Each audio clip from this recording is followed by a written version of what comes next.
All right, let's go. Next letter. George Delgado. Subject Haku versus Brock Lesnar. Right.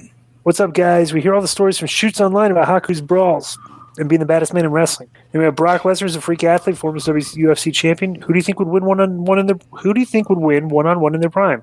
Brock Lesnar would beat him one-on-one because Brock Lesnar is a trained combat fighter, so I think he would have more skill. But if Haku trained for fighting, he'd be an animal. Well, okay, let me just say this: if it's a street fight, I guarantee you Haku kills him. Right. Yeah, if you can. Let me tell you, something. Let me tell you something. Yeah. Remember Barbie, right? Mm-hmm. Barbarian told me, and they're both from Tonga. Right, which are people are animals. Yeah. Right, they're animals. He says he was beating up grown men when he was 13 years old. Jesus. Now you can imagine what a grown Tongan would look like. Right. It's seventh, eighth grade. Right. You know? He went to Japan and he was a sumo wrestler, pushing those big guys around. Bro, he's a beast. I've seen him in Mexico. He's a beast.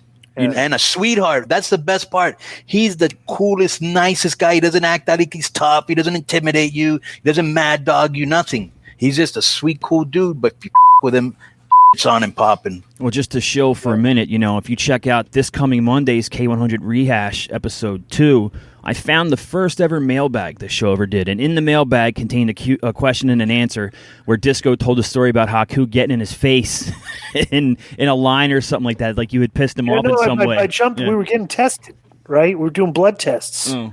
And Barb and Haku were there, right? They were ahead of it wasn't like they were waiting in line. Right, but you were waiting to be next, and there was an area it was a hallway or whatever, and Haku and Barb were next, and they were kind of just bullshit or something. And the next person was going. I just stuck and walked right in and did mine. When I came out later on that day, I'm walking. We're at the Disney Studios, right, and where Konnan, the walkway from the parking lot to where the building was, right, which is a long walkway, right? It's a decent walk. So I'm walking, they're walking towards me, and I'm walking towards them. But Haku stopped me and started yelling at me and cutting a promo for being disrespectful for cutting in front of him and Barb. It's not good. Wow. Bro, I thought he was going to do his his move right. Adam's apple. Go for the eye hook. What was going on through my mind at that moment, right? Right. I'm petrified, Right. And it's two guys that are in front of you, too.